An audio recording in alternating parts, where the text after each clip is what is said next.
Hello guys, welcome to आज एक new video में आपका स्वागत है ज्ञान पाठशाला चैनल में। आज हम बहुत मोस्ट और इम्पोर्टेंट चैप्टर पढ़ेंगे जो बोर्ड में हर साल आता ही आता है। विद्युत फ्लक्स एवं गास की प्रमेय। यह 5 नंबर से 6 नंबर तक आता है। बहुत इम्पोर्टेंट चैप्टर है और विद्युत फ्लक्स एवं गास प्रमेय हम आपको आसान तरीका से बताएंगे, बिल्कुल आसान तरीका से।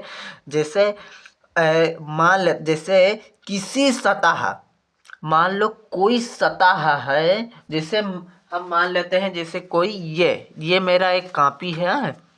फिर जैसे क्या बोल रहा है, किसी सतह से होकर, क्या किसी सतह से, मान लो ये कोई सतह है, जितनी विद्युत क्षेत्र यानी इसमें हम जितनी विद्युत क्षेत्र, इसमें जितनी विद्युत क्षेत्र रेखाएं गुजरती हैं उन्हीं के कुल मान को विद्युत फ्लक्स कहते हैं।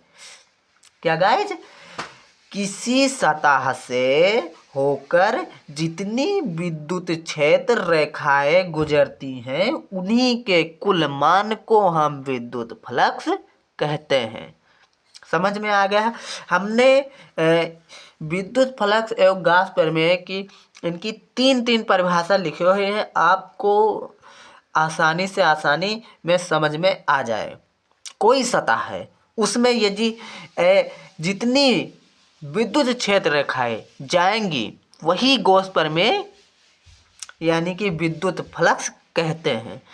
और दूसरा, जैसे विद्युत क्षेत्र में स्थित किसी काल्पनिक पृष्ठ, कोई काल्पनिक पृष्ठ से होकर गुजरने वाले बल रेखाओं की संख्या की माप को हम विद्युत फ्लक्स कहते हैं। राइट। विद्युत फ्लक्स को हम फाई ई से व्यक्त करते हैं। किससे व्यक्त करते हैं? विद्युत फ्लक्स को हम फाई ई से व्यक्त करते हैं। ओके, तो जैसे इसका सूत्र होगा फाई ई बराबर समाकलन ई इंटू डी एस।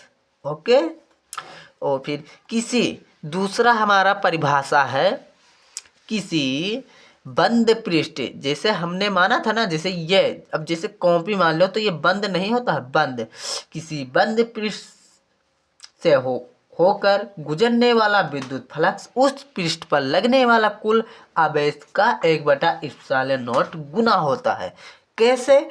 जैसे फाई ई बराबर 1/ε0 और फिर कुल आवेश क्यों, और फिर अपॉन 1/ε0, तो फाई ई बराबर क्यू अपॉन ε0 प्रूव्ड। हमें प्रूव्ड यही करना है, ये हमें प्रूव्ड करना है बस।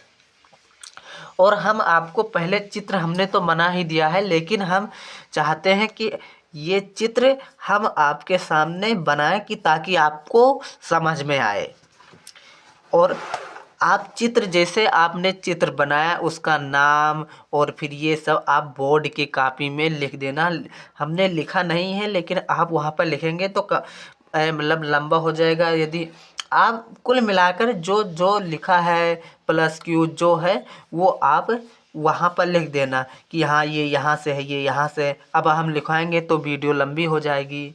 तो फिर जैसे हमने क्या मान लिया, एक ये सतह है, क्या गाइज, एक ये सतह है और एक बिंदु यहाँ पर है, एक बिंदु यहाँ पर, इसे हम ओ मानेंगे। क्या? इसे हम ओ मान लेंगे। और फिर इसी बिंदु से एक बिंदु यहाँ पर है, इसे हम पी मानेंगे। ओके, पी, ये मेरा बिंदु पी है। राइट। और यहाँ पर प्लस क्यों आवेश है। ओके, और फिर यहीं से एक ये रेखा जा रही है और एक ये रेखा जा रही है। राइट। तो फिर हम यहाँ से जहाँ से सॉरी गाइज, यहाँ से रेखा होगा इसे हम मानेंगे डी ए, वेक्टर ऊपर रहेगा। और फिर यहाँ से एक ये भी यहाँ फिर मानेंगे एक बिंदु यहाँ से, और फिर हाँ बस यही गाइस। और यहाँ पर हमारा एक कोण बनेगा जो कि आंतरिक कोण है। यहाँ पर एक कोण बनेगा आंतरिक कोण, और हमें ज्ञात क्या करना है, पहले छोटे वाला ये इतना जो भाग है, पहले इतने वाले को ज्ञात करना है, फिर संपूर्ण भाग, और जो संपूर्ण भाग में आएगा वही हमारा गॉस प्रमेय होगा, राइट। और यहाँ पर आर दूरी ये मानेंगे, ये जो बीच की लाइन है इसे हम आर मानेंगे। ओके, आशा करते हैं आपको समझ आ गया होगा। तो फिर जैसे माना आर दूरी पर बिंदु P है और प्लस Q आवेश के कारण P पर तीव्रता हमें ज्ञात करना है। प्लस Q आवेश यहाँ से यहाँ तक के आवेश पर तीव्रता हमें ज्ञात करना है। तो E बराबर 1/4πε0 Q अपॉन r², ये तो होता ही होता है, आपको पता ही होगा। फिर dA, यहाँ dA द्वारा बिंदु O पर आंतरिक घन कोण, यहाँ से यहाँ आंतरिक घन कोण dW बराबर d cos थीटा r², यह बनाता है। जिसे इसने क्या बोला कि dA द्वारा बिंदु O पर आंतरिक कोण, यहाँ पर आंतरिक कोण बना रहा है जो कि dW बराबर d cos थीटा अपॉन में r², यह होता ही है। ओके, फिर आगे हम देखेंगे, इतना तो आप समझ गए होंगे। फिर डीए से गुजरने वाला विद्युत फ्लक्स, क्या गाइस, डीए से गुजरने वाला विद्युत फ्लक्स, तो डी फाई ई बराबर ई डीए, इस पर वेक्टर रहेगा। फिर डी फाई ई बराबर E into D A cos theta, ये होता ही होता है, क्योंकि आपने पढ़ा था कि यदि दो जैसे बी फैक्टर ए बराबर बी ए कोस थीटा, ये होता है। ओके, फिर उसके बाद हम डी फाई ई बराबर E into D A cos theta, right. ये हमने सूत्र की जगह पर लिख दिया, जैसे ये इसके स्थान पर ये इसके स्थान पर कोस थीटा। ओके, तो फिर डी फाई ई बराबर ई का मान हमने वहाँ पर लिखा ही था, 1/4πε0 Q अपॉन r², ये रहा, ये देखो ई बराबर इतना। ओके, तो डी ए ये हमारा बच गया, D A cos theta, right.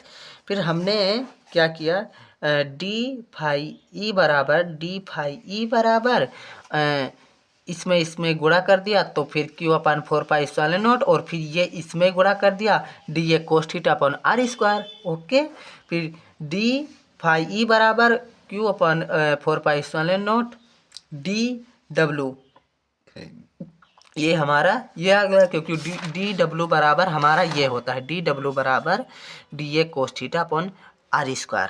Okay, तो हमने इसके जगह पर डी रख दिया। तो ये हमारा छोटे से भाग से गुजरने वाला विद्युत फ्लक्स निकल गया। कहाँ से, जैसे ये रहा, ये इतना से भाग का हमारा ये मिला। ओके, अब संपूर्ण क्या गाइस, संपूर्ण पृष्ठ से गुजरने वाला विद्युत फ्लक्स, संपूर्ण पृष्ठ से गुजरने वाला विद्युत फ्लक्स फाई ई बराबर Q अपॉन 4πε0 समाकलन का चिन्ह डी डब्ल्यू, तो फिर डी डब्ल्यू का मान होता है 4π, और फिर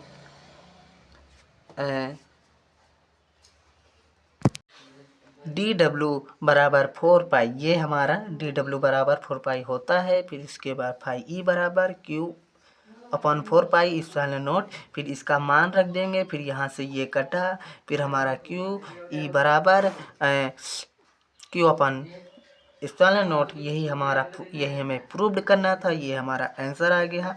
और ये देखिएगा, यही तो हमें प्रूव्ड करना था, ये ओके, आशा करते हैं आपको यह वीडियो अच्छा लगा होगा।